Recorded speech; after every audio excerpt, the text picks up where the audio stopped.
Okay, so England's Red Roses played New Zealand's Black Ferns in a second test in the autumn internationals. We obviously play Canada next week.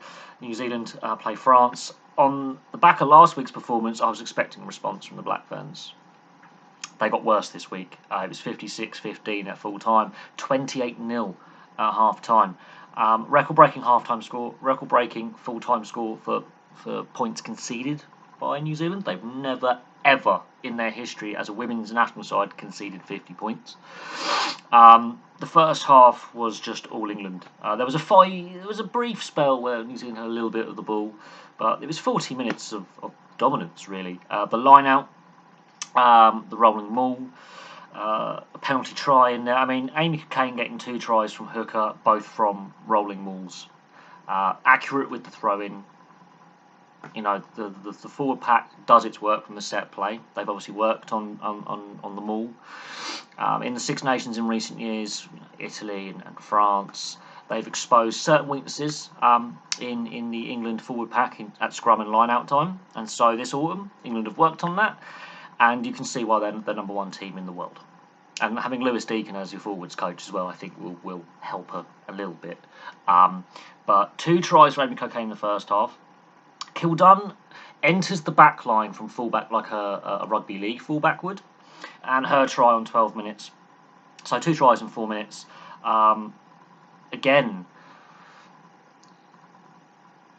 the front football from set play, so the forward pack are dominating, allowing the backs to have space. It also helps when the New Zealand back line and the New Zealand defensive line in general are again defending too tight, which is creating a natural free overlap. It was a 3-to-1 overlap because for whatever reason, the New Zealand defence is coming in too tight. They're not numbering up correctly, and instead of like the attacking team, in this case England, creating the overlap by forcing tackles, sucking players into rucks and mauls, the New Zealanders are just crabbing inwards and on an inwards drift defence.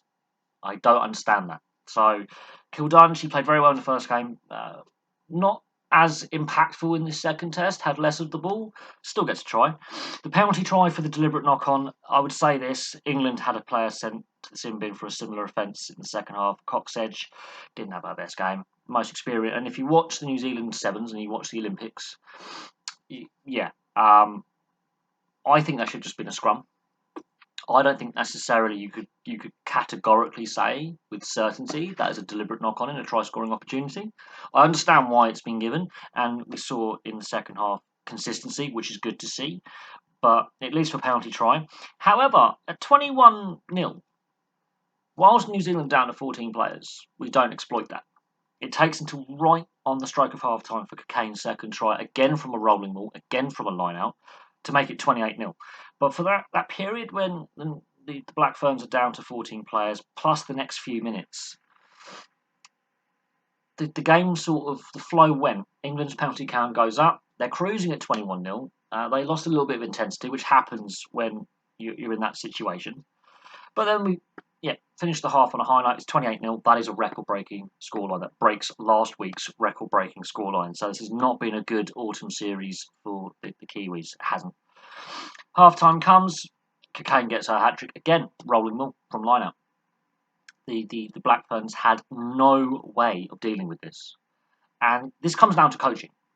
This ultimately comes down to coaching because, yes, you haven't had a test match in 2 years apart from last week.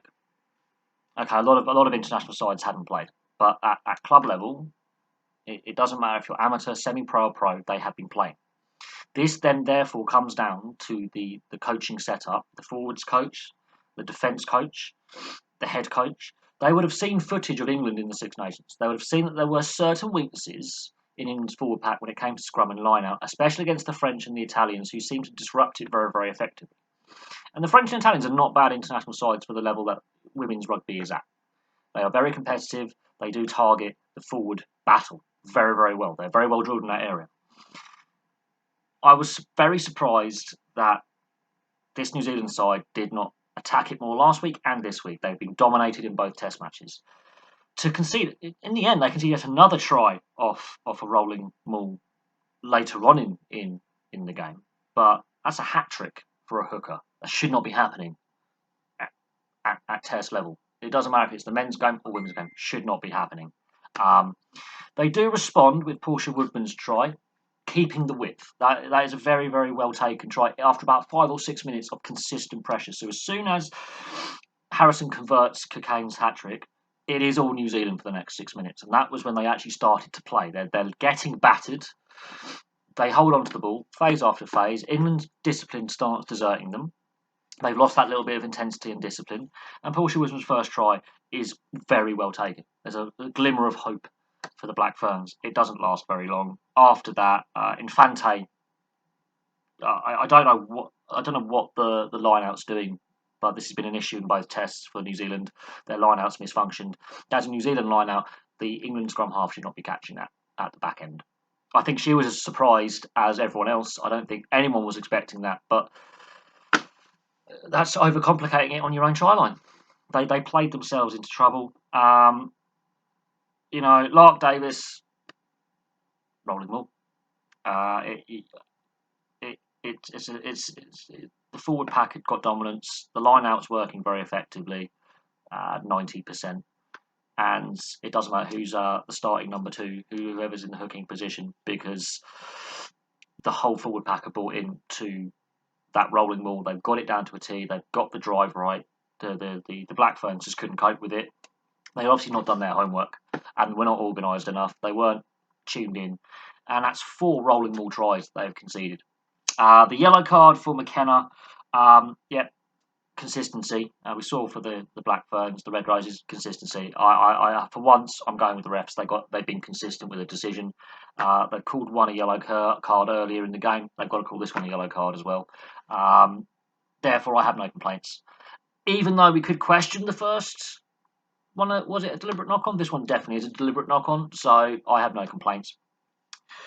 Fleur Hurt scores her second try of the Test series, again keeping the width, very similar to what she did last week on the left wing, even though she's playing outside centre, just holding the width, and fully deserved.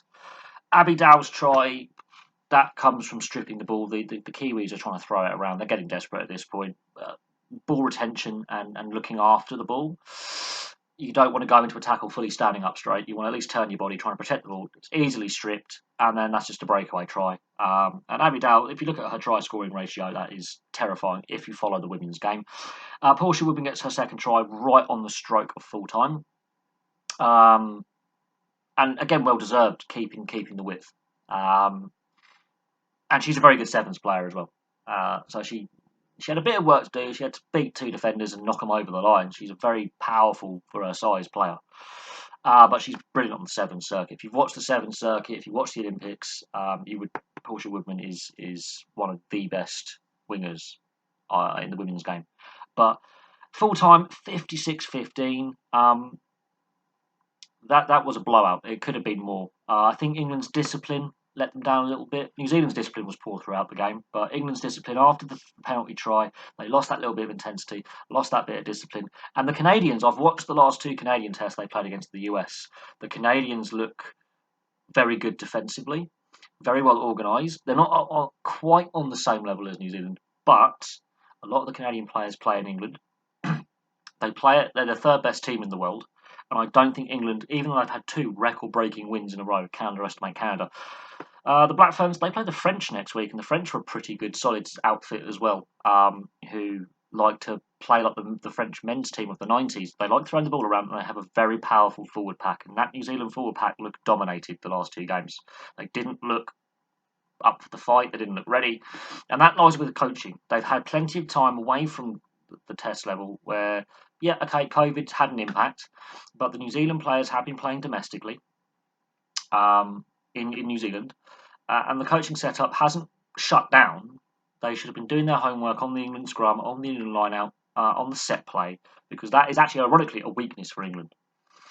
That is a weakness for England. Also, a lot of new players have come into this England setup in the last 2 years. Yes, England have had several Six Nations tournaments played, whereas New Zealand have only had 2 tests in 2 years. There's still no excuse to be battered 56 points to 15. Had the World Cup taken place this year, it's kind of lucky it's taking place next year. It allows New Zealand to look at some of the issues they're facing, and hopefully it's a lot closer this time next year with the top nations, because that is a blowout score that makes last week look like not a one-off. There are some worrying signs here for New Zealand. But thank you very much for watching. Please place your thoughts below, and I'll have some more videos for you very, very soon.